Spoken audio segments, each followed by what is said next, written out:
Okay, now we can start. Good evening, everybody. It's time to kick the meeting off. Welcome to the May OCRA meeting. Something's echoing, Lori's. 1, 2, all gone. Okay. Uh, as we always do, let's start off. We'll go around the room and introduce ourselves. I'm Bruce, N1LN, the salesman tonight for everything over there on the table. Okay, start with Paul. They end up being first again. This is Paul, N2XZF from Butner. I'm Pat, KO4QLU from Durham. Dan, KR4UB, Southwest Orange County.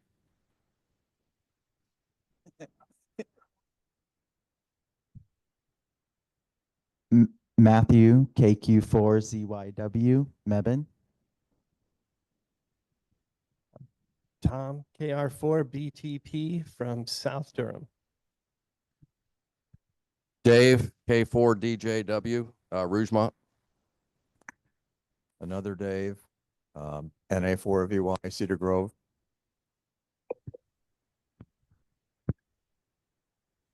Boyd, KO4GJO, Hillsboro. Ken, KO4DHJ, Durham. John, KM4MDR, Ethlin. Bob, W4FK, Hillsboro.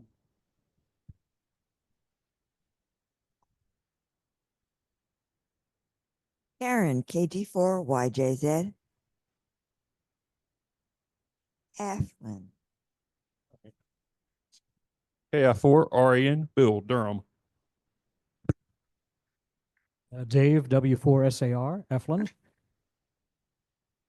Joe, K4SAR, Durham.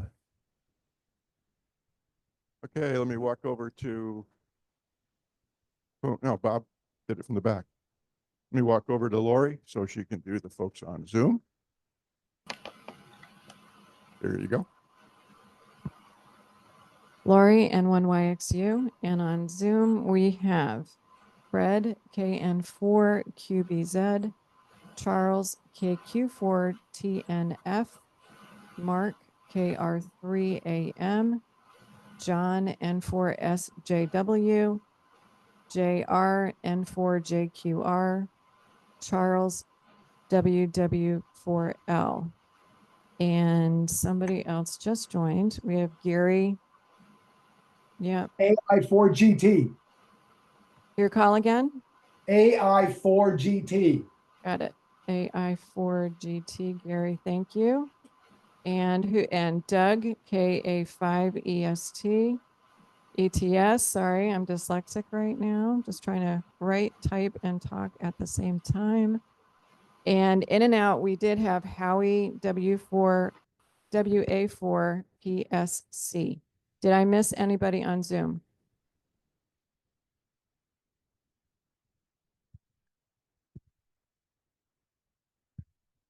Wilson, W4BOH, Hillsboro. Okay, a couple quick comments. First of all, Gary, welcome back. Haven't seen you for many years.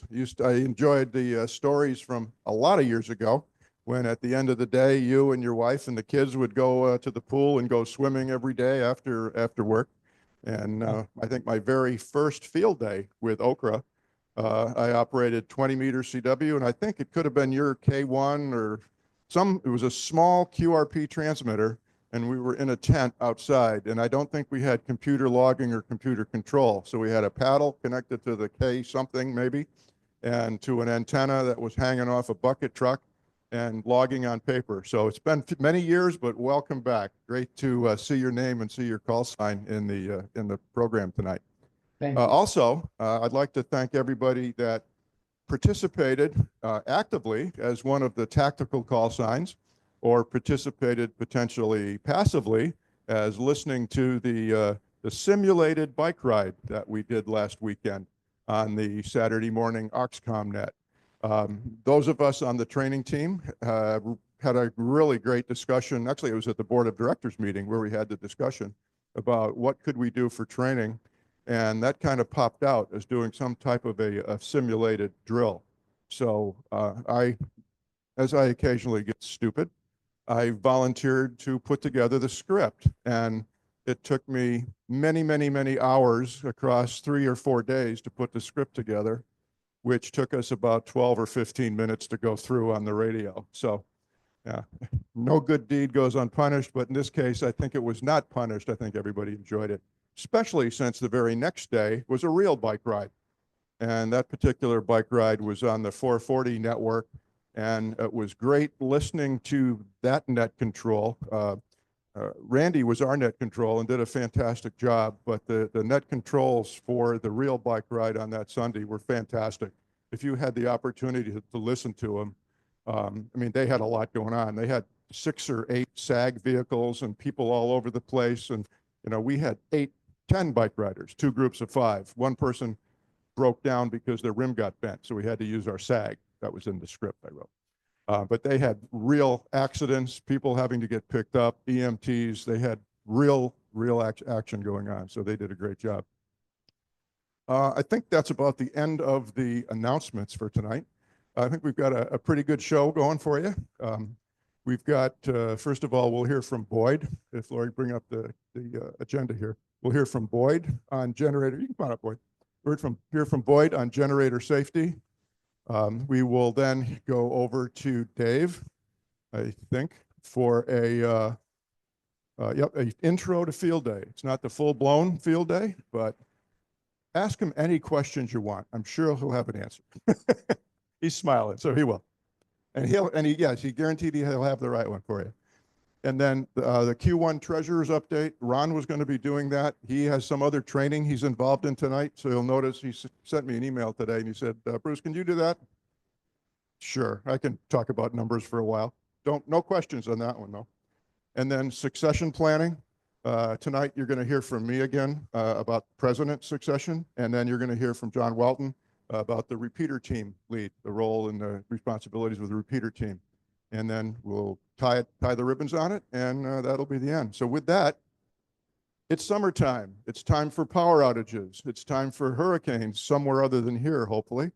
And anyway, there will be power outages, which means generators. So with that, we hope you stay safe, and Boyd's going to keep you there. Here you go, sir.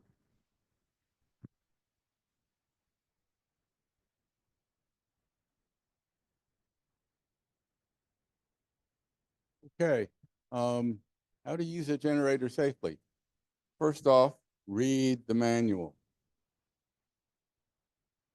Next slide. We're going to start off with a test here. Did you skip a slide? Okay. All right. Is it safe to use a portable generator in a garage if the garage door is fully open? Okay. There was another question on this test. What is the most common injury associated with portable generators? Okay, next page. Carbon monoxide poisoning. It can start off with flu-like symptoms, headache, fatigue, dizziness, nausea, vomiting, are common early signs. That sounds like about half the room right now, doesn't it? All right. Shortness of breath, breathing difficulties, shallow breathing can point to CO poisoning. Chest pain, some individuals may have chest pain or discomfort. Altered mental status, that again is about half of the room in here, isn't it?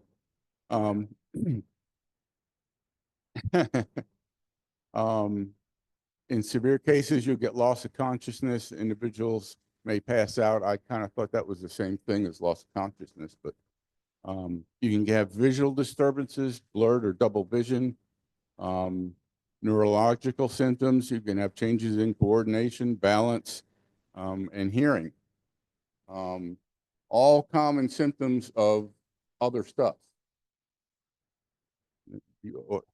Next slide.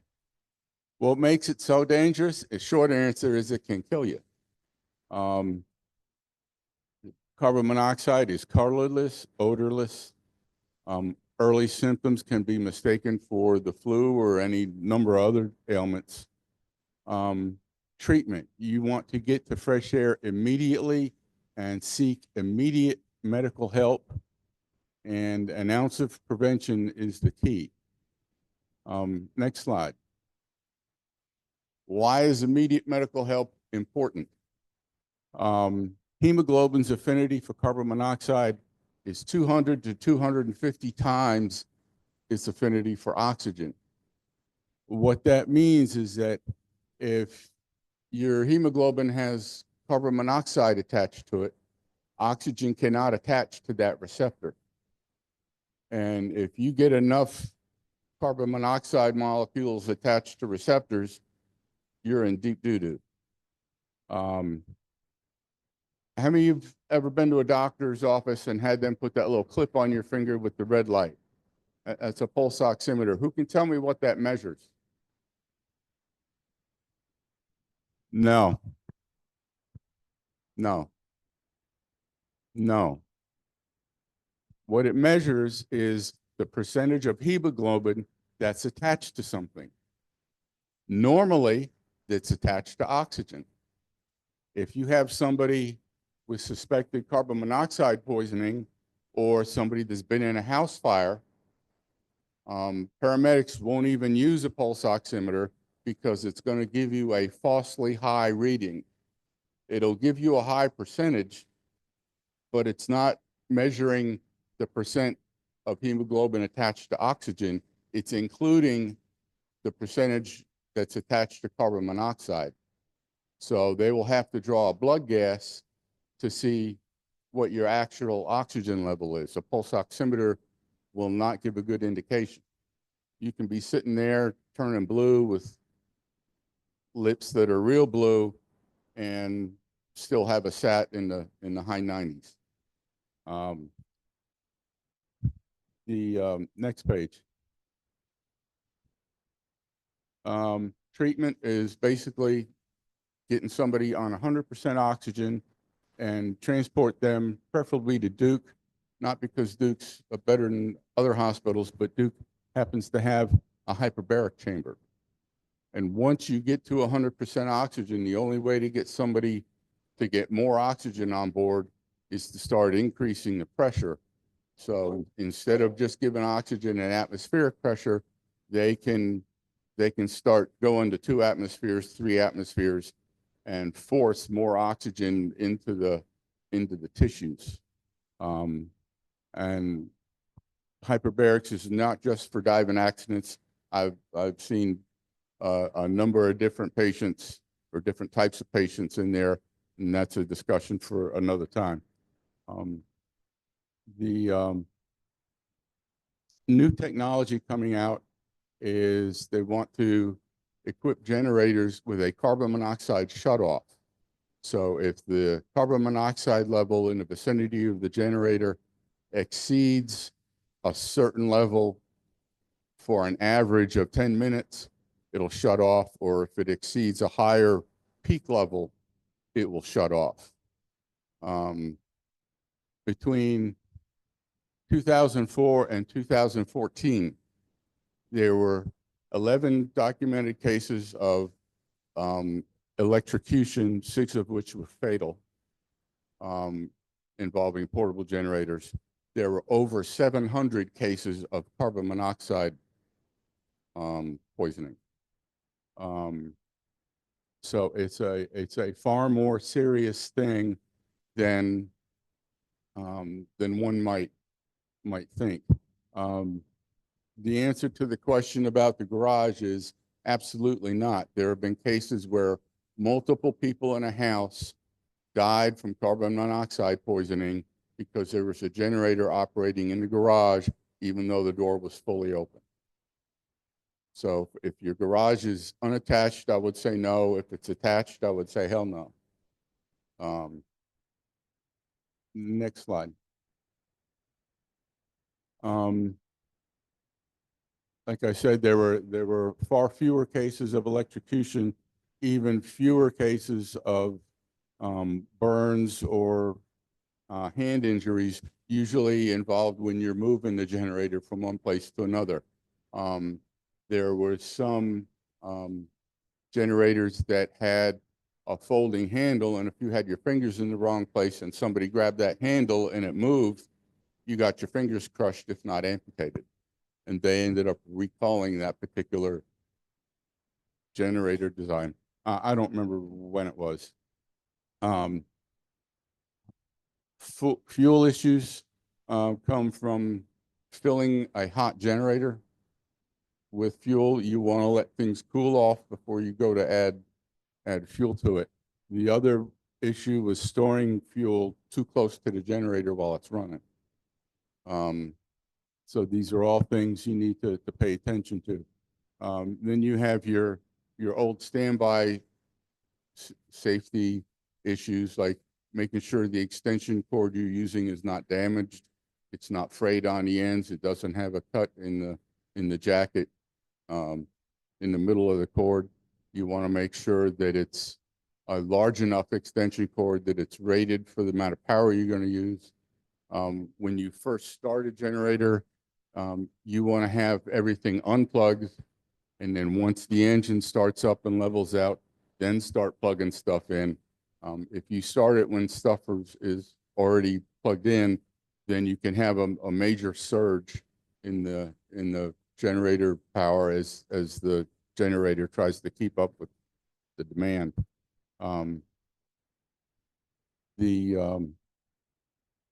Next slide. I think that's it. Yeah, like I said, hand injuries, laceration, muscle damage, head, neck, and eye injuries. Apparently, there have been some times when either metal or wood fragments get thrown, and if somebody doesn't have safety glasses on, it ends up being a problem. Anytime you have a motor with something rotating, then things can get thrown from that. The other thing you want to do is make sure that you've checked the generator itself to make sure that it's safe.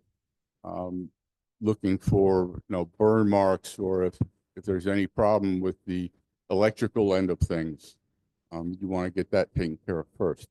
Another issue is using it in bad weather. You want to make sure that the generator is covered.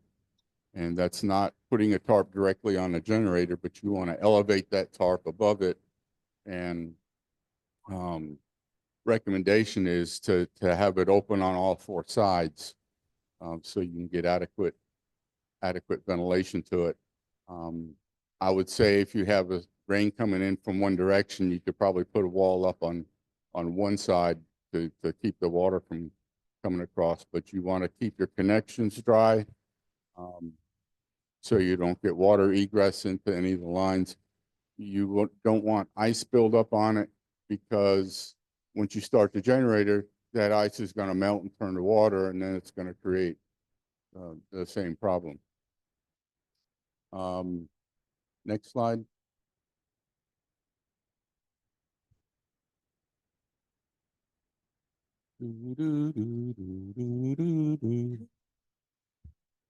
Okay. Use of ground fault interrupter outlets. Any safety measures you can put in there are going to help. If you get a power cord that has an indicator light on the receptacle end, that it will at least let you know if that cord has power to it or not, without having to walk back to the generator to find out.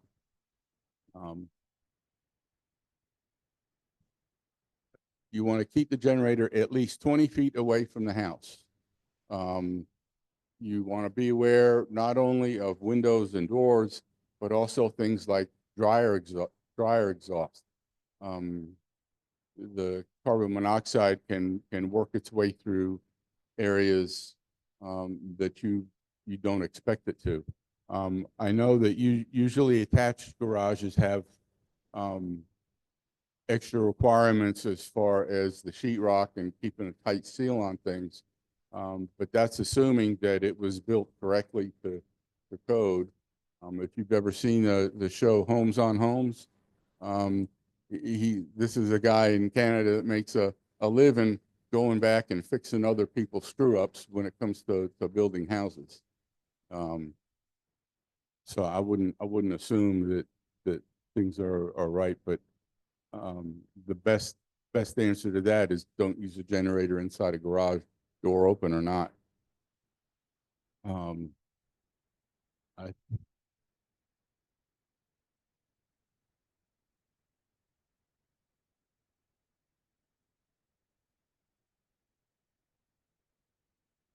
it's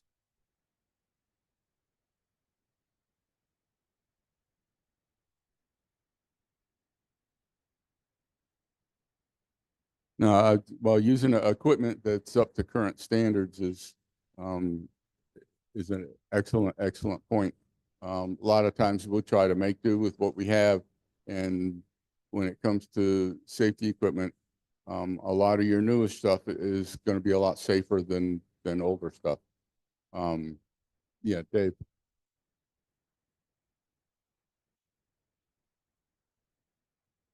If you have the generator connected to a structure, it must be grounded. Right. If,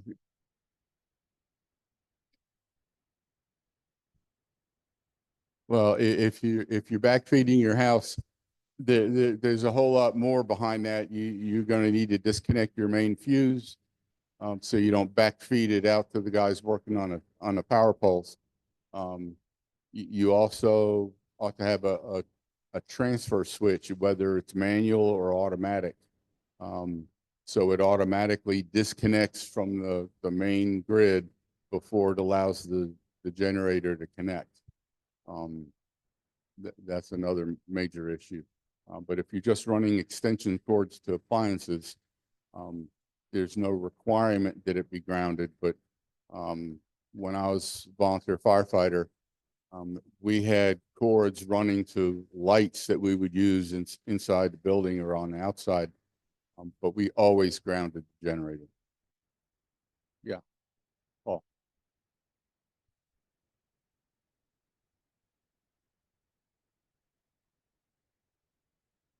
Okay.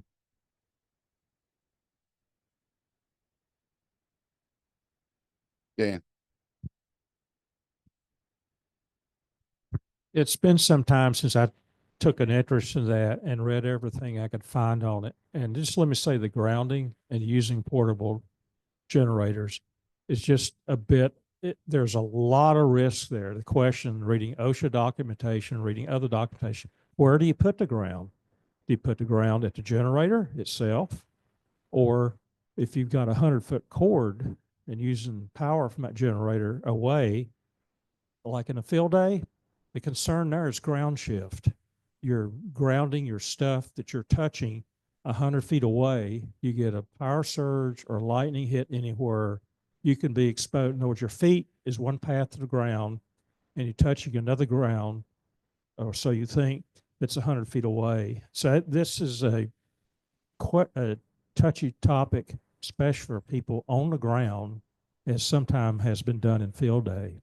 If you're in a trailer and you feed that power into that trailer, at least the trailer frame itself is tied to electrical ground, and you really ought to put a ground rod there at the trailer so that ground is equal potential to the ground you're going to step out of when you get out of the trailer. But that's a complicated and area to pay.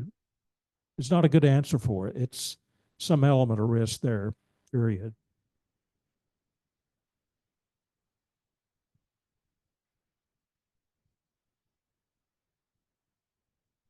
Yeah.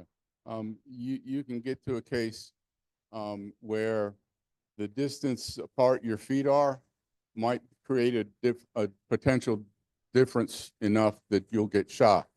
We had when I was on a volunteer fire department, we had a car got called out to a car accident that had run into a power pole and lines had come down.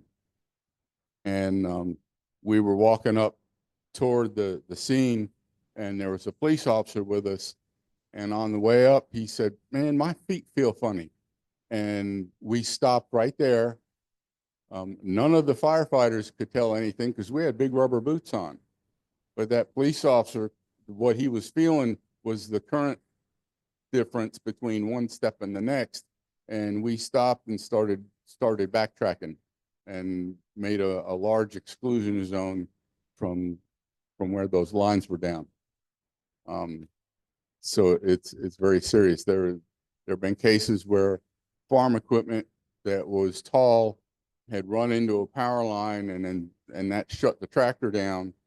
And then when somebody went to step off of the tractor, that potential difference between the tractor that was shorted out on the power line and the ground was enough to kill them.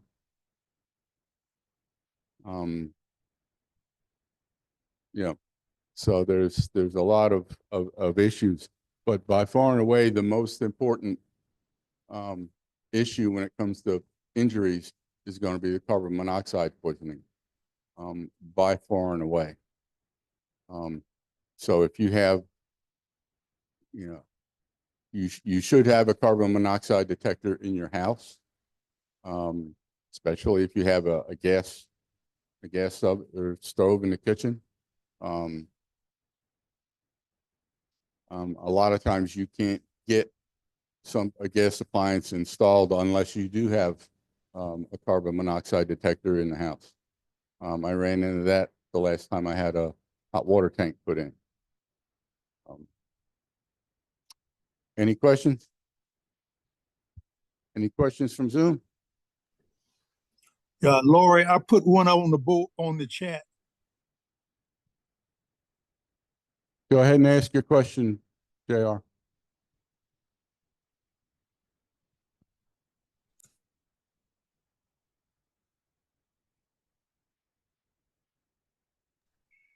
Yeah, my question was, what level should a CO detector be mounted? I thought I heard something about the gas seems to collect first low and raises up. So does it follow a different deal than it is with a smoke detector? With a smoke detector, you're looking at the smoke coming in high and then dropping low. What I would say is read the directions that come with the detector. The ones I have seen are made to plug into an outlet. So I would say down low would be the place to install them. Okay, so in other words, just like if you're thinking about, well, safety in your bedroom and everything, you're asleep and not aware of things. Yeah, well, that would be helpful, because what it would do is if it's coming in low and rising up, at least your detector will go off to give you an idea of things before the room fills too much. Yeah, I don't want it to wait till it gets to the ceiling to go off. Oh, no. Thank you. Dave. It's actually neutral density compared to air. Okay.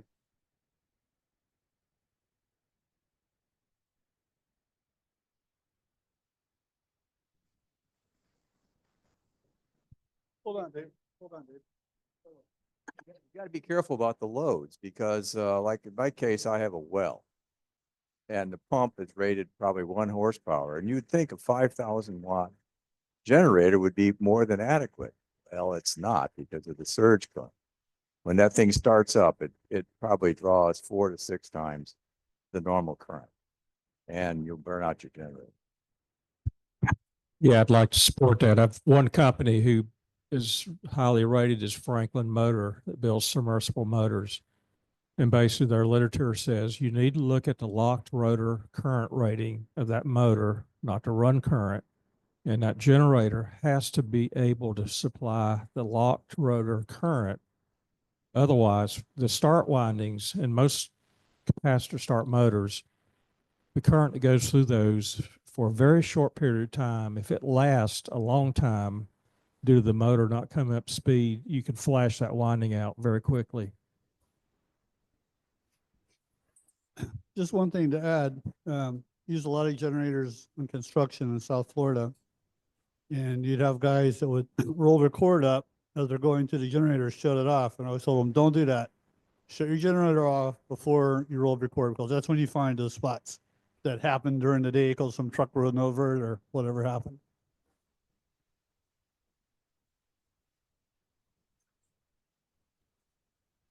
Howie.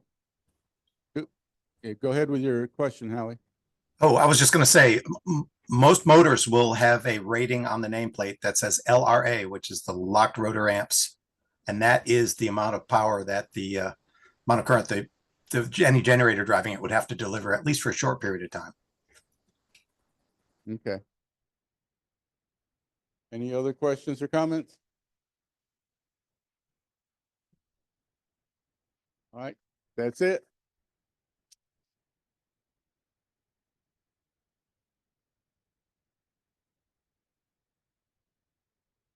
Yeah, there's on the last slide, there are some links. Sorry about that, Boyd, if I screwed up the order. There are some links that Boyd used to pull some data, and there's additional data at those links. So that will be in the posted YouTube video. And very good. Obviously, this was a good topic. A lot of questions, a lot of conversation. Really appreciate it. A buddy of mine in Texas this past week, Lori and I moved here from Houston. You probably know that. And anyway, he sent out a note to the Houston Amateur Radio Reflector asking a question about, how to hook up his generator, what kind of outlet to get for his generator so he can run this new 14,500 watt generator to power his house. And I never got into the committed, this is the only way, right way or wrong way, but I did do a high level. I said, if there's two high level ways to do it. One is the wrong way, and that's install a breaker in your breaker box and an outlet hooked to that breaker to backfeed it. And then there's the right way to put a transfer switch in with a full cutoff. If you need to plug the generator into an outlet, put it on the other side of the transfer switch and plug it into that. So I sent him a picture of our generator. We've got a 25 kW Generac, and it feeds two 200 amp transfer switches because we have two 200 amp breaker boxes. And there's no way to backfeed that because you pull the transfer switch down, which we do after the generator is running, and let everything sit there for a while before we go ahead and start and turn the whole house up. But even with that, we can't run the whole house on 25 kW in the winter because it's a fully electric house, and we have this 10 kilowatt toaster, as I call it. So auxiliary heat, when the outside temperature gets below 35, the unit kicks on, and you can't run, well, there's a 240 volt well pump, there's the dryer, there's the oven, there's my two amplifiers. I mean, you've got to get your priorities together. And the water heater. And yeah, so even with 25 kW, even though it's a whole house generator, if it's winter, we can't run everything. Summer, doesn't matter. The air conditioning is great. But winter, that 10 kW heater toaster is a pain. Okay, with that, let me turn it over to Dave for field day. I hear we're going to have 5 extremely safe generators this year. No, I didn't. Dave's back hurts. He's backing out now. Here we go. Thank you, Bruce, and hello, everybody. This is intended just to be a outline, just an introduction to field day. Next month's meeting, we're going to go into the more detailed logistics of what we're going to do. Can I have the next slide, please? So, there we go. All right. Well, field day is always the last full weekend within June, or sometimes the last rainy weekend in June, whatever your viewpoint is on it. So this year it's going to be June 28th to June 29th. And the operating period is 2 p.m. local time. It's 1800 UTC. So we're going to start operations 2 p.m. on Saturday, and we're going to run 24 hours right through to 2 p.m. on Sunday when we stop. The main setup will be on Friday, June 27th as of 8 a.m. Technically, we can start at 8 p.m. On Thursday. But no, we're not going to do that. We're not, it's getting dark already. We don't need to do that. We're going to start after 8 a.m. just to do the setup and give ourselves time. We don't have to rush, especially if it's a hot day. We don't want to rush through things and take our time putting up things. The restriction we have on setup is that the aggregate time for setup can't exceed 24 hours. So it looks like on Friday at most, we're probably going to do about 10 hours or so, 10 to 12 hours. People will do a little bit of tweaking. And then Saturday mornings your final setup, where you're doing the final testing of your station and such. And I have a question from NA4VY. Go ahead.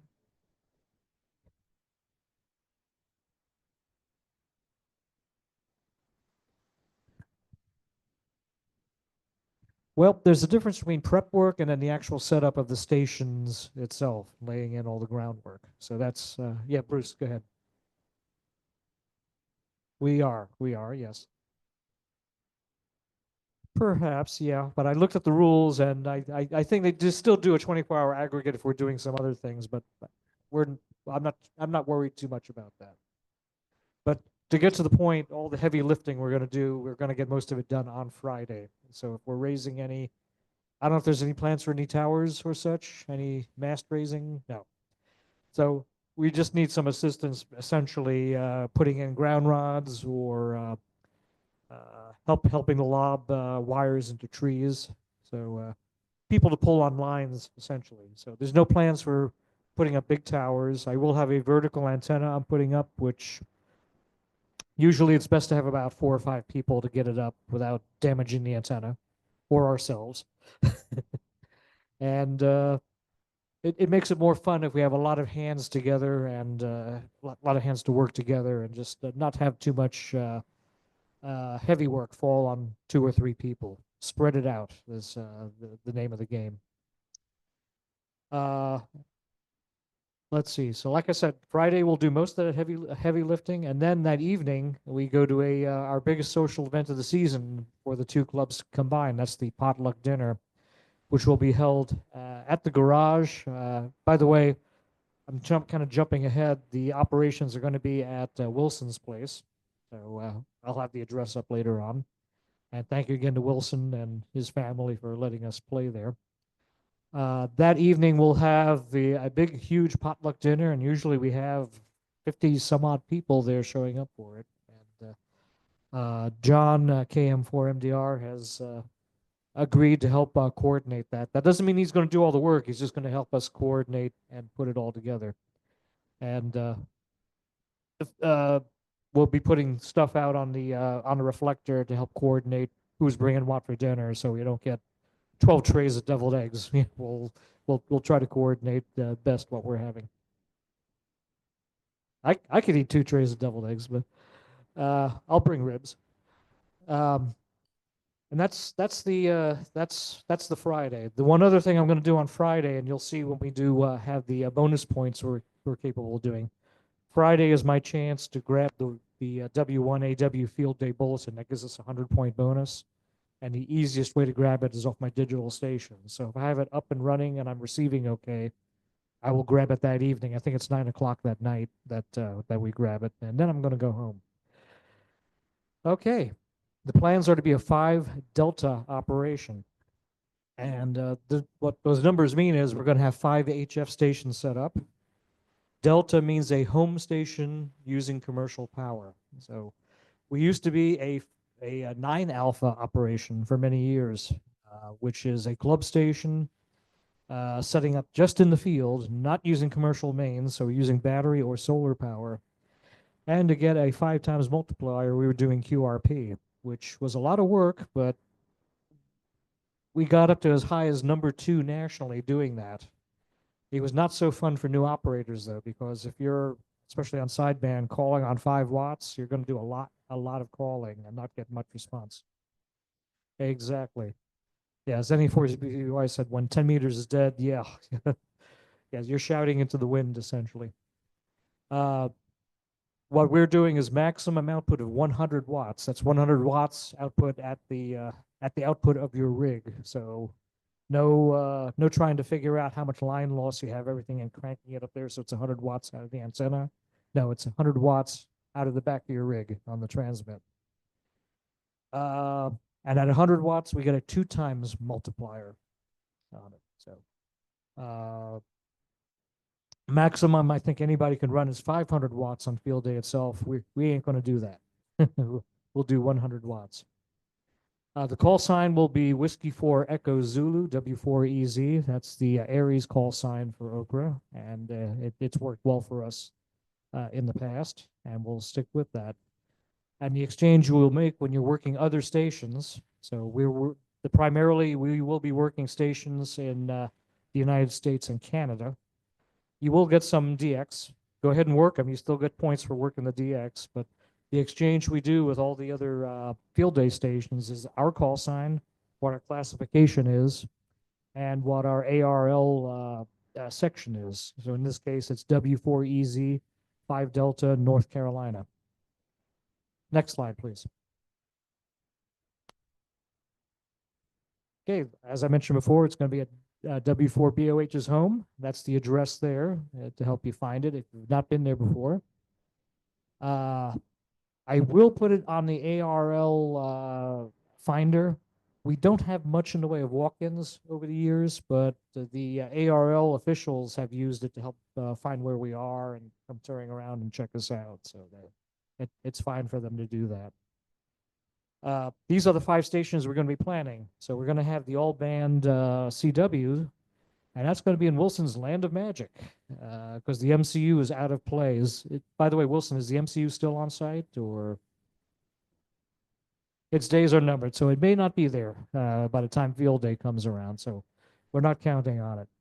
So Wilson's home station in the Land of Magic will be where the CW operators will be working out. And they're our big guns. They're the ones who usually pull in the most points for us. So they'll have a good station already in place they could work with, and air conditioning. No air conditioning in the basement? It's cool enough there anyway. All right. We'll have an 80-40-15 digital station that I will be running. And I used to have it in the garage next to the 80-20 single sideband. I found that those 2 stations right next to each other were getting into each other, and especially the sideband was swamping me every time they transmitted. So with the MCU out of play, I'm going to put my big wall tent up on the field and set up the digital station there. And instead of putting my 40-meter vertical, quarter-wave vertical back in the woods on the other side of the house, it's going to go down closer to the pond. Have a nice field there where I can run out the radials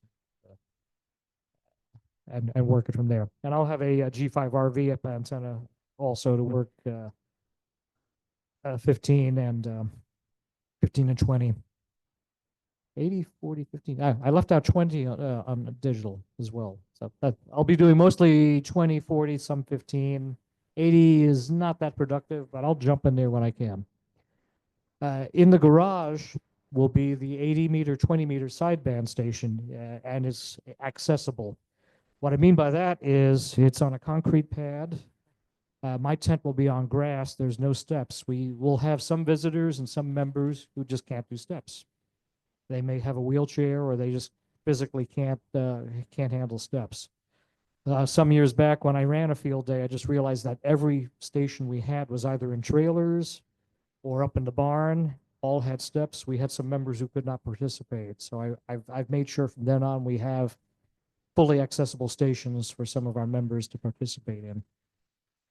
And then 10-meter all modes will be upstairs in the barn. So Dave and Paul will be with AC. Yes, they'll make that point. Yes, if you need an air-conditioned refuge, that's the place. Go there. It's a long flight of stairs, yes, but yeah.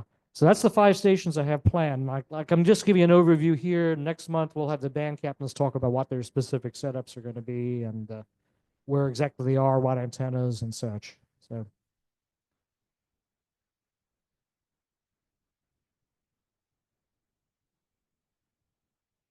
You can only put out 1 signal at a time. Yeah. You can receive, you can have more receivers up, and then you can always jump over and transmit on yeah, but that's what the 5 delta means. It's a maximum of 5 signals going out at one time. Yes, Wilson. We could. I mean, if people want to set up more stations, we can do that. We just got to have it down what our final numbers are going to be before we start operating on field days. So yeah, if we want to go to a 6 delta, if you want to put up 2 transmitting stations up in the barn. Yeah. Yeah. Yeah. Yeah. Well, let me know if we're gonna add more transmitters on. I just got to know, and that way I can publicize what we will be, and we have to be consistent when we do transmit. Once we start operating field day, that's the numbers we're going to work with. We can't just change midway through.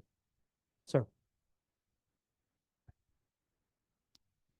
Does home power mean you can't use a battery? It has to be on. The question was, we can't use batteries if we're using commercial power? No. If we use commercial power anywhere, that's the rating for the entire setup. Like for instance, for me out on the field there, I'm going to use my 200 amp hour battery pack to run the digital station, essentially. We will have power drops available out on the field, so I could probably run my logging computer off that power drop. But no, you're free to use batteries if you want. You could use solar panels to run it if you want. But if any single station uses commercial power, that's how we rate ourselves on this as a 5 Delta. Since you're using your batteries and on digital, could you operate QRP for the extra points? Or is the whole thing high or low, or you can't mix? The question is, can we get the 5 times multiplier for a station if it's running QRP? That's the same deal as with using the commercial power. It goes off the highest level output of power for any station within the operation. So we're limited to that 2 times multiplier, even if anybody decides to run QRP.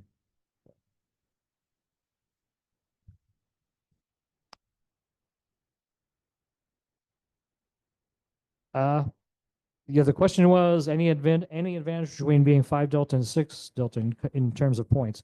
No, for home stations, we don't get that 100 point per station emergency power bonus. That's gone away. We can be. The one advantage it gives us is another station to work with and possibly bigger turnover of QSOs. So.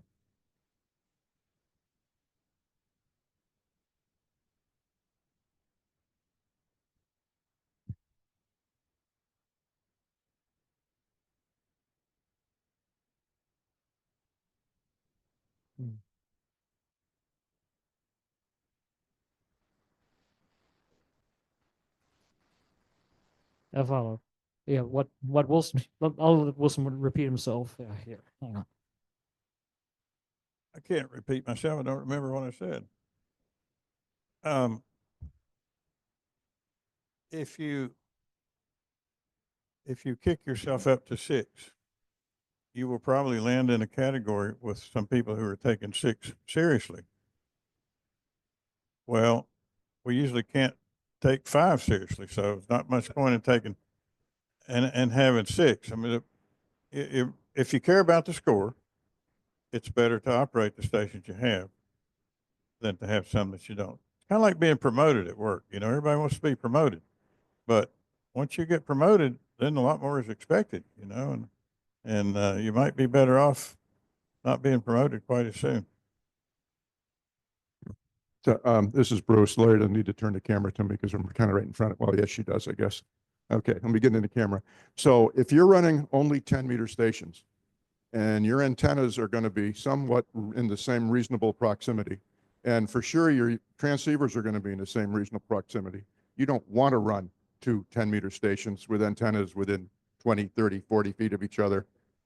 Yeah, because you're going to be melting the receivers and you'll have 2 stations that'll be off the air instead of 1 that'll be on. So you'd be better off if you're close enough where you can have Wi-Fi connectivity, set up your software so you can get spots from a DX cluster, limit it to North American spots, and then you can see is there activity on sideband or activity on FT8 and go where the action is with the 1 station, rather than trying to run 2 stations and blow up the radios and have more work for the antennas.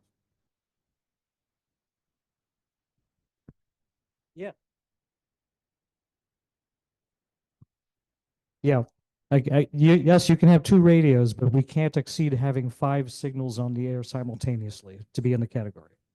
Yes. Is 6 meters going to be something that we're going to entertain this year? We could. We don't get the free we don't get the free receiver like we do on the club station rating, the alpha station rating. But yeah, you can run a 6 meter. I mean, if we want to run 6 delta, that 6 meter station could be it. But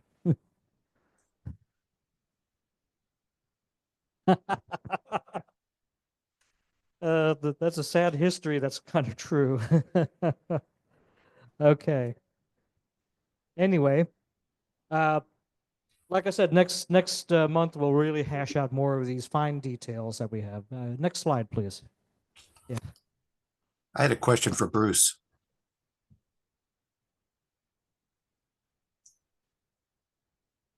Oh, I'm sorry. Go ahead, Howie. Yes. I guess my question was, I know in the past we've had issues with phase noise from the synthesized transceivers interfering with each other on the same band, like say a 20-meter CW interfering with a 20-meter sideband because of transmitter phase noise. And I'm wondering if we're going to have restrictions on what rigs can be used to minimize that interference between rigs. And I am ready to donate my old Drake rig to the effort because it does not use a synthesizer. It just has a super clean VFO and a crystal control, very low phase noise. But at any rate, what's the thought on that? So thank you for willing to donate your Drake. Do you also have a month and a half to teach everybody how to use it before field day? Just kidding. It's easier than a K3. Well, maybe. Okay, so I believe every station will be a K3 or at least Elecraft. I mean, Joe borrows one of Wilson's. I'm bringing one of mine. Dave has a K3. You guys, what do you guys use on 10?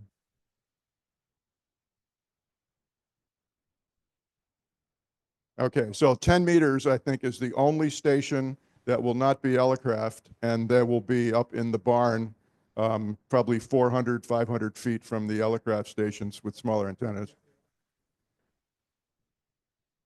Okay, yeah, and Bill, N8BR, loans one of his K3s for the 80-20 sideband. So I believe we're going to be, and we'll have it spare for Wilson's too, because Wilson has 2 K3s, and I'm bringing mine over to Wilson's, my K3 we'll be using for CW. All K3s, all low phase noise, no ICOM 7610s or 7600s allowed on the property. Not that I'm an ICOM bigot, they're just not friendly. So does that kind of answer? Perfect. Yeah, 10 shouldn't be a problem. You guys should be well above everything and you shouldn't cause a problem and you're far enough away. But if you were running a 7600, probably at 100 watts, you still would. That radio is just not friendly. So, or even the 7300 is not friendly. Very good. Yeah. Yeah. Well, at any rate, yeah, you just heard it there. We're using K3s because of their low. They're known for putting out clean signals, less interference with each other. And like I said, I had interference swamping my digital station from the 20-meter band station right next door to me. So I'll be putting a little separation myself from that station just to get away from that. All right, quick thing about how it works for the scoring for field days. So for a QSO to count, it must be fully acknowledged both ways. So they have to have received our exchange, but you also have to hear the full exchange coming back. 2 points each for CW and digital QSOs, and 1 point each for voice mode QSOs. And the power multiplier, like I mentioned, at 100 watts max is 2 times. So 50 QSOs on CW would be multiplied to 100 points, whereas 50 QSOs on sideband, it's 50 points. But those guys usually can roll through them faster. I know the 40-meter station can, so 4015 station can do that. For most of the stations, logging software will be N3FJP. It's user-friendly for new operators. We already have it loaded on the club's laptops. I need to update it for this year, but it works pretty well. I can, part of the setup we'll be doing for field day is if people need a tutorial on it, I'd be happy to show them how to work it. It's pretty user friendly. I can give a link online also that gives a tutorial for using N3FJP. Bruce absolutely loves N3FJP so much that he'd rather use N1MM in the land of magic. N1MM, I'll speak as an operator, is not very user friendly, at least not to me, but to contesters, it gives them all the tools they really need, and they really like using it for CW. So I am fine with that. I'm the guy who's going to be collecting the logs at the end, and as long as they can give me a log that I can blend in with all the others, I'm happy with that. I'll let them enjoy themselves working their arcane methods of logging in CW over there in the land of magic. And there's also a scoring we can do that takes place off the field day site as well. For those of you who are operating field day at your home stations, what you can do is you can declare a club affiliation. We will agree on what the aggregate what the club affiliation will be for OCRA and DFMA. We have a couple of different flavors that happen out over the years. We're going to agree on one of them. But essentially, if you operate a home station and then when you make your submission of your final score for field day, you can declare a club affiliation. All the stations that have that club affiliation, including the field day station itself, that's an aggregate score. Now, it's nothing official, but it gives us bragging rights. See if how we compare it against other clubs throughout the country. Can you well, here's the thing. All right. The question was, can you double dip? There is a double dip. There's a field day rule that if you work the field day site, you cannot work a station that you already worked on field day. So if you work at a field day and then you go home, you can't work the field day site. You can work the rest of the world. You cannot work the field day site because you were transmitting from there. Works the other way too. Mm-hmm. Pardon? No, it can't, not at all. Yeah. If you transmitted from the field day, if you helped us out at the field day site and go home, and you hear the field day site, sorry, you can't work them. So.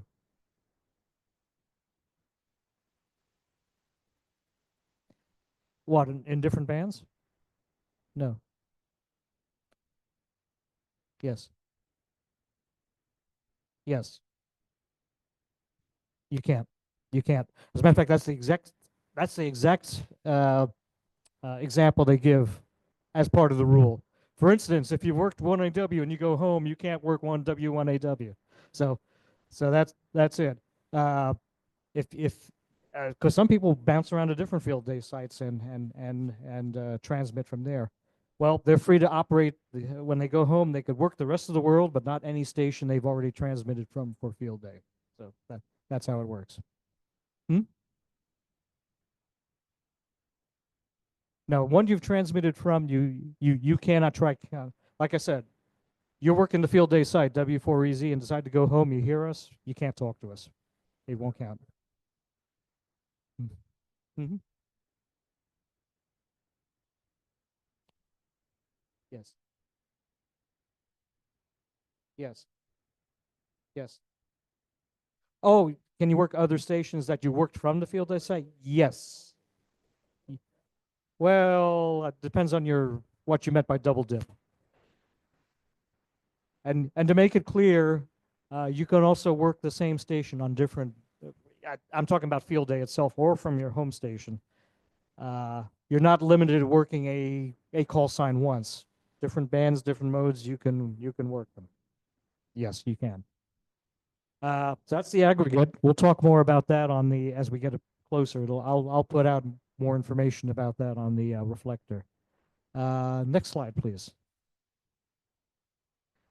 Here's the bonus points that are available for Delta operations. There are less bonus points available to us as a home station than we had when we were an alpha station, a club station on the field. So media publicity is 100 points. That is if we show up in the media. It used to be that if you attempted, sent out a press release, that was good enough. You got to show up somewhere, in print or over the air or such, so, some kind of public medium. Message to section manager is 100 points. And in the past, we did send that out via WinLink. So if we have some way of setting that up, we can do that and get that 100 points. Copying the ARL Field Day Bulletin. Kind of losing the mic here. Nope, you got me? Okay. I will handle that via the digital station. That's the easiest way. I usually look for them on PSK 31, copy the bulletin, and then drop it into Notepad and save it, and we're good to go. That's 100 points. Site visit by served agencies, that's 100 points. So, pardon?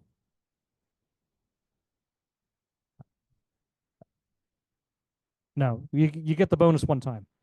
Yeah, we could have multiple agencies visit, but yeah, the agencies we serve could be, well, at least with the ARIES agreement we had in place in Orange County, it was the Red Cross, it was emergency services in Orange County. Usually we had Chris Pope come over from emergency services, and that got us our points. So any agency we have an agreement with, I guess Oxcom would count now too. That would get us our 100 points. And then same thing with elected officials.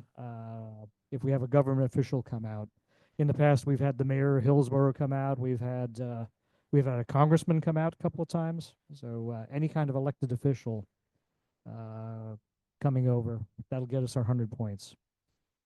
Social media, we get 100 points, and that's not just putting it up on your Facebook page. We had to have an active social media page. There is on Facebook, there is a field day page I had in the past, which I had to see if I can revive it and utilize it for that. One quick, yes. Right. Okay. We're about to get to that. Yeah. Yeah. Okay. I wouldn't expect less of you.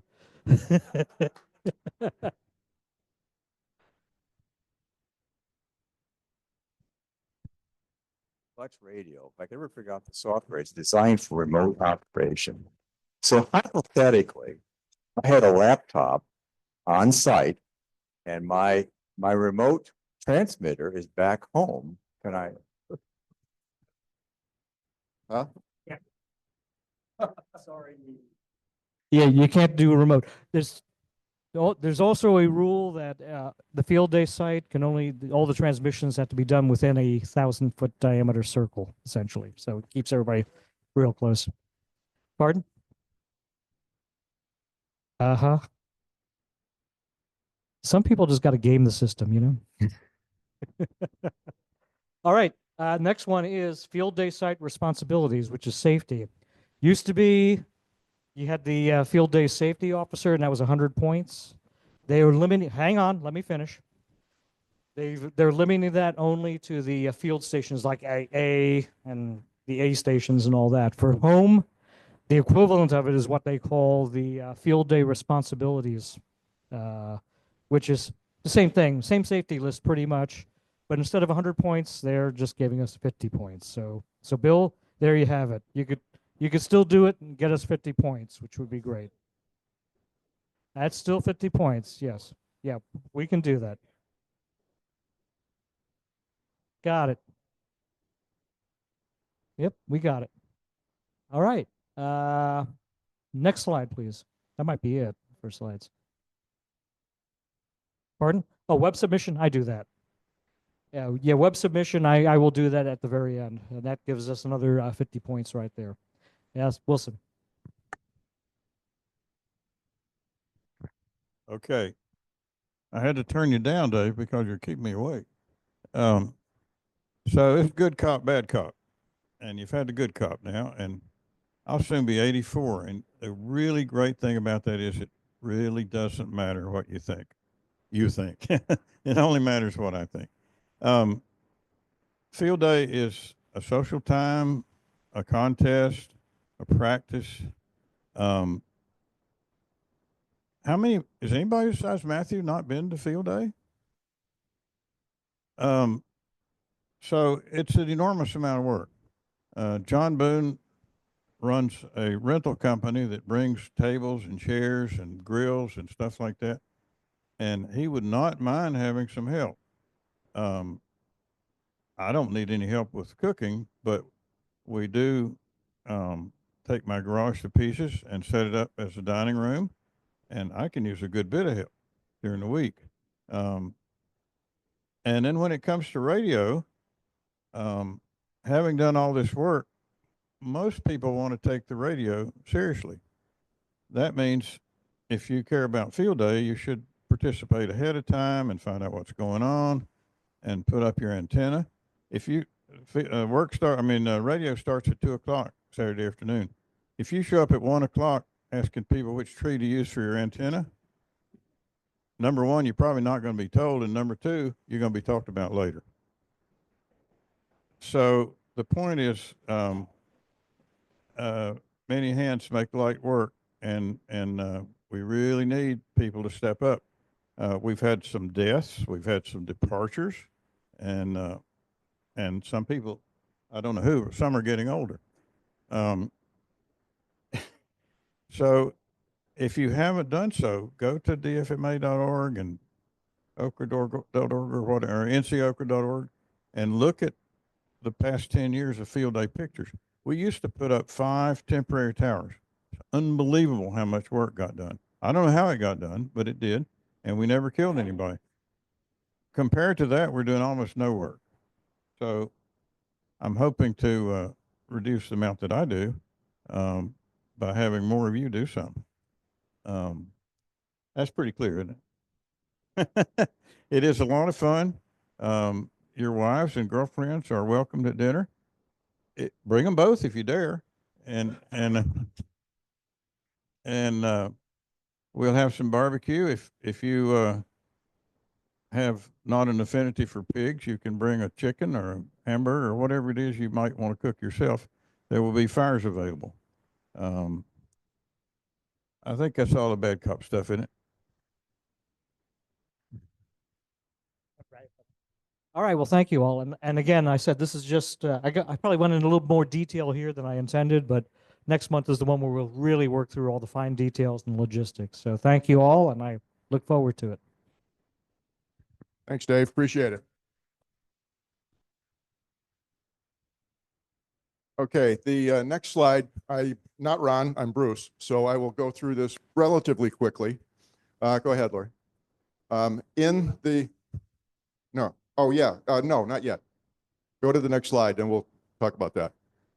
What Ron does, Ron has taken over the job from Dan as treasurer. Once a quarter, it is the responsibility of the treasurer to present to this organization what our status of finances are for the club. In the past few membership meetings, we've gone through the budget. He's presented the budget. We voted on it. We've agreed to it. Okay, so here you can see that if the club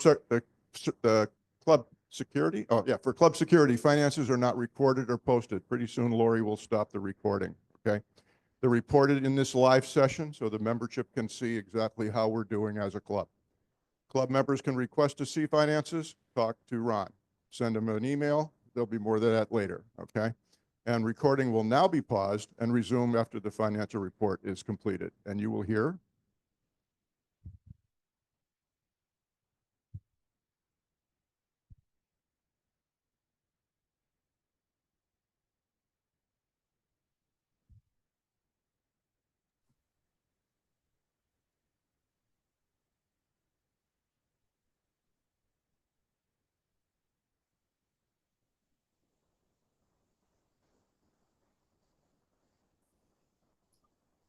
Okay. Did the recording stop? Not yet.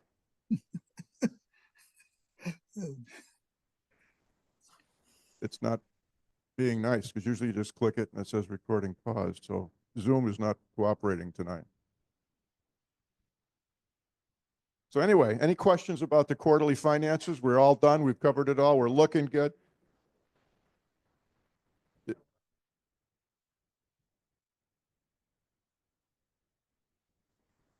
you know?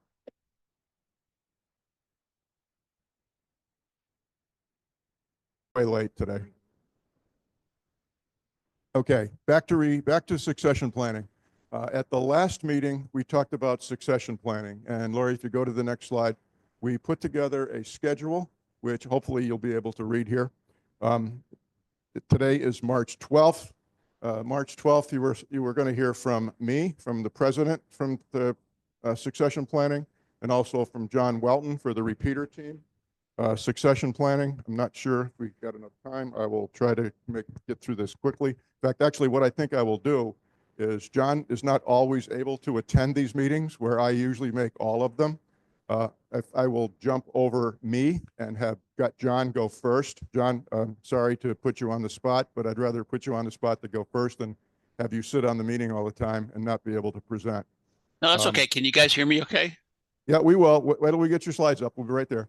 And again, the succession planning, we have some new rules in place this year. We have 4-year term limits. Last year, we had assistant positions, which Ron was to Dan as treasurer. Now Ron is the full-time treasurer. So we have ways to get involved and aware of what these positions are. The point is become an active member in your club, not a passive member in your club. The club members are wearing out, are aging out. Field day, we used to have 5 towers up. Well, those of us that used to put up those 5 towers, I could be the youngest one at 74, okay? And we don't want to do that anymore. We had 5 towers, 5 or 6 beams, rotors all over the place.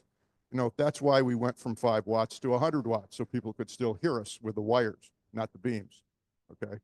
So with that, John, I'm going to turn it over to you. Your first slide is open, and you are on. Great. Well, good to be here. Sorry I can't come up there to this evening. I got an early departure for Topsail Beach for the week. So anyway, real quickly, next slide, please.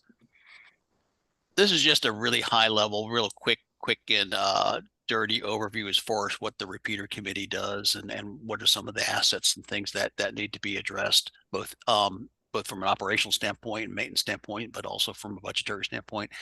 And this is by no means an in-depth discussion, but just wanted to hit the highlights. OCRA has always had a repeater since the very beginning in the early 90s. And I was here from 91 to 99 and then was trolloping across the country and came back 2 years ago. So I've been working with Dan for the last 2 years. And I see Dan's back up in the Northern Hemisphere. So if you have any specific questions, I'll defer to Dan on this. But here's our current inventory. One of the things that I will point out is that the Hillsborough, Siler City, and the Northeast Park repeaters are on a linked all-star system. We'll talk about that at the end if need be, because that ties into expertise needed to run the system. And of course, the 2 repeaters, the 442-150 and formerly the Danny Hampton's repeater is now in the inventory here for OCRA. Next slide, please. And this is just a very dense slide as far as some of the different key responsibilities. Clearly, there's an RF hardware component to this, but there's also a software component as far as programming, maintaining different aspects of the repeaters. For example, the SCOM controllers actually control the actual RF deck. The All-Star system ties into that and provides connectivity for some of the repeaters and things like that. There is new systems that went online in this past year. I won't talk about that in depth, but that's a collaboration with emergency management, Chatham County on their towers, and that's really exciting. And if we had to pay for that, that budget would have a couple more zeros after it. There's also some paperwork stuff as far as administration, frequency coordination, and that's what Dan does as far as trustee reporting requirements and things like that. So there is a lot of, not a lot, but a fair amount of coordination that goes on with the system itself. Also, there's strategic planning, and since I've been back, Dan and I have really began to think through and work for some others. I'll just point out Paul, Charlie Durst, that both have really helped us with some of the things that have gone on in the past couple of years. And also some of the folks down in Chatham County, Mike, KM4ZHP, and Ted down in Harnett County, W0SMT, and he actually has a repeater in Moncure on one of the towers for Chatham County. And also some of the strategic planning stuff as far as what we'd like to do to help fill in coverage and do other things like that, and liaison with other groups. For example, OCRA is I hope still emergency services oriented ham club, and also the Oxcom in Orange County and as well as Chatham County are an important component of this as far as things that the repeaters are used for, and other liaisons, for example, the folks with the bike races and stuff like that. Next slide, please. These are just some of the key things to think about as far as the issues with the repeater committee, the overall budget. We have equipment now that no longer is manufactured, so we have obsolescence to deal with. We have 2 repeaters up a tower that would probably, if we had to fix it, would cost us several thousands of dollars. So we need to begin to think about that as well as far as some future issues. We also have to think about aging repeater committee members. I was just thinking if we added the age of Dan and I, we have 150 years of experience on this earth. So we'd like to get some young blood, and also wanted to really begin to think about who can follow on and maintain and work with the equipment and stuff like that. I will say I have worked with new hams who wanted to be involved with repeaters and things like that, and Dan and I are very welcome to accommodate that. But also it's a learning experience, and we do expect anyone that is going to work on the repeater committee to put the time in to understand the systems and so forth. I think there's one more slide, I think, after this. So that's a summary. I think I did that in 5 minutes, Bruce. Any questions? Let me wander around the room. Thanks, John. I appreciate it. I think, let me just add something to John's summary, and you've heard it last week, and you'll hear it continually with his succession planning, and you heard it about field day. The people that have been very, very active in the club leadership team or in any of the special projects are aging out. We have 110, Ron's not here to look at, we have 110 paid members in this club. I can't believe they're all 75 and over, okay? I can't believe, yeah, Lori's not, for example, right? So we have a new volunteer to be president, vice president, treasurer, secretary, and repeater team lead. And I guess I'm walking home tonight. But seriously, we really need to get involvement from some of the younger members of the club. I'm not talking 20 or 30. That'd be great. I'm talking in their 50s. Come on, folks. You know, there's got to be some group of people that have a technical interest, technical capabilities, or an administrative interest. I'm very, very happy to describe myself as an operator builder. If I need an engineer, I call Dan, I'll call Wilson, I'll call Howie, I call Paul. I'm not an engineer. I can build it and I can operate it, but I can be a pretty decent administrator, and I'm sure a lot of you folks can too. So we need people in the club to come forward and be interested in some of the positions so we can keep this club viable. Okay, I just gave half of my presentation. Just back up a little bit. Maybe I can get through some of mine. We've got 9-10 minutes. Yeah, the youngest person in the room, Matthew, thank you very much. Okay, next. Okay, so the first slide you see here, this is the textbook job description. We all had to put job descriptions together a few years ago about what we did, the club leadership team. Okay, so you can see, okay, I do the meetings. Well, I'm doing one right now, okay? So it put together the agendas with the help of you folks. What do you want to see? The leadership team, what do they need to talk about? What's the project? What's the program? Boy, thank you much for most of them. Okay, creation, proofreading, distribution, and posting of meeting minutes. Well, Lori does all the creation as the secretary, okay? And that's no small job because we record all of this. And like I said earlier on, it took me, you know, many, many hours across 4 days to put together 15 minutes of a bike ride, okay? Well, we're here for an hour and a half at this meeting. It probably takes Lori 4 to 5 hours at least, okay, to pull all of that together and put the minutes in some kind of an order that you folks can read them.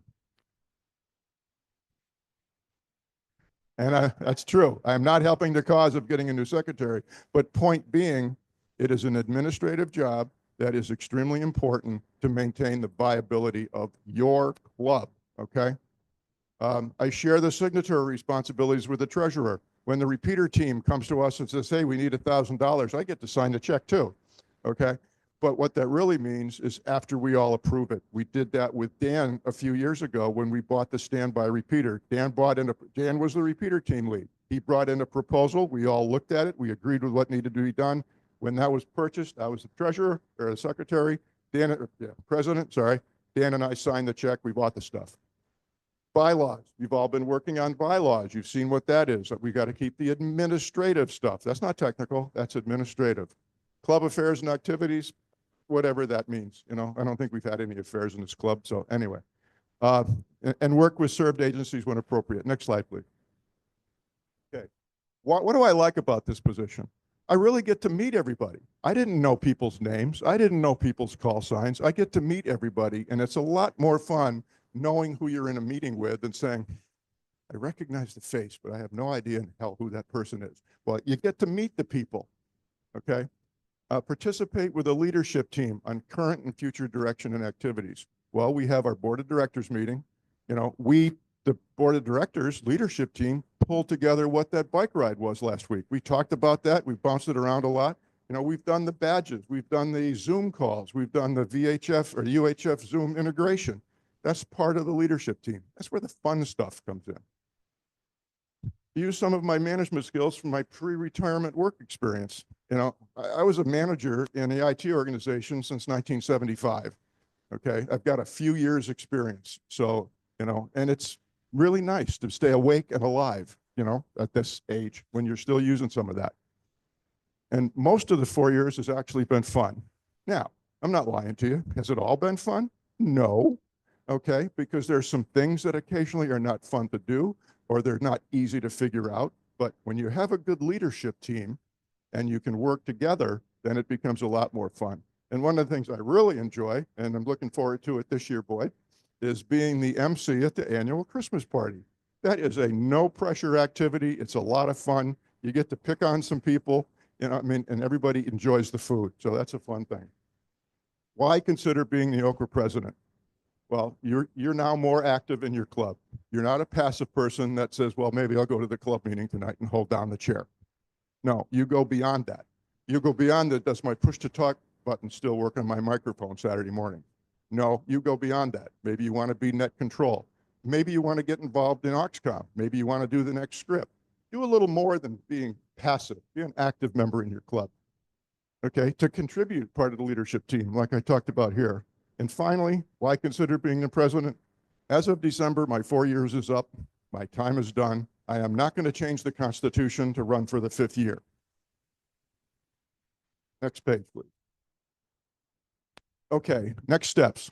Talk to me after the meeting. Probably not tonight because I got to pack the stuff up over there. But, you know, n1ln@arrl.net or n1ln@bellsouth.net. Okay, send me a note. Let's talk about it. Maybe you want to help creating one of these agendas for the board meeting or for the membership meeting. Maybe you want to try to do this. You too can be Mr. Microphone. It's not bad. It's fun. Okay. So maybe volunteer to run something. Get in touch and talk to me or any of the other leadership team because we're all looking for potential people to come in and replace us, to work with us. Okay. It's not just president. It's not just secretary.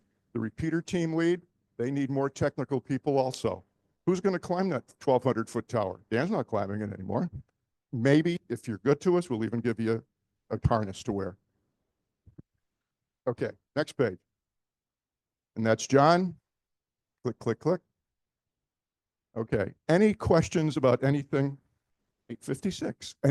Any questions about anything we have done tonight, what we've talked about tonight, or anything you want to bring up potentially for the future? Yes, Bill.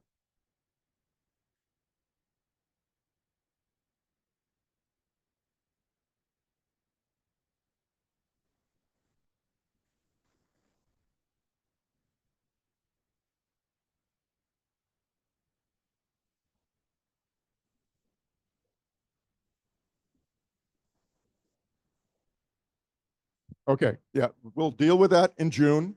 I got you, Bill. We'll deal with that at the end of June. This is more real time right now. The next meeting, we'll talk about field day. We'll get into the field day prep and concerns. Does anybody on Zoom have a question they'd like? And if you do, please open your mic and jump in because we can hear you. Ah, come on, somebody's got a question. Somebody asked Dave a question. He had enough questions tonight. It's time somebody asked him one. Wilson, okay. For those of you that have not asked a question, Wilson has a quick answer. We have power poles here tonight. If you have been wondering about power poles and would like to see them and or learn about them, or even get a couple for yourself, now's the time. These are sort of public power poles. You don't even have to pay for them. There was an email that came across the OCRA DMFA reflector this week saying, hey, does anybody have a 30 amp power pole that I can buy? I don't remember who that was. Okay, very good. Okay, I did see that. And that's why I saw that. I figured, okay, that's fantastic. Good timing. But if you don't use power poles, change to them. They are fantastic. Paul.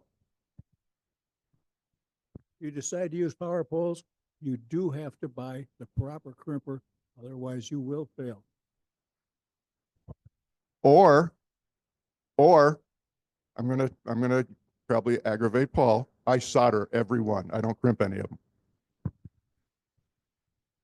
I have a question on the same topic. Does anybody have any extra, they're called T connectors? It's what a lot of the radios come with, you know, where one blade is this way and the other one is that way. So white. Now I need some extra one of those if anybody has it. A T connector, like a male and two female T? Oh, okay, yeah. Gotcha. Okay, like a 20 amp, 240 volt plug or something, or whatever the small. Yeah, but I mean it's the same. They have the cross. Yeah, okay, I know what you mean. Don't have any. Okay. There you go. Any other questions before we tie the ribbons on it? Okay, nothing from the internet. Okay, thank you all for coming. Again, the next meeting is June 9th. That will be focused on 100% field day. Think about your questions. Think about what you're going to be running. Dave mentioned, or Wilson mentioned, don't show up at 1 o'clock to operate at 2 o'clock. Don't show up at 1 o'clock or 2 o'clock after never being on the air for the last year and think you figured out how to operate. It helps to get on and use your radio, folks. We're hams. That's 365 days a year. If you don't use it, you're not going to be an expert when you sit in that chair. Unless, of course, maybe it's digital. With that, I quit.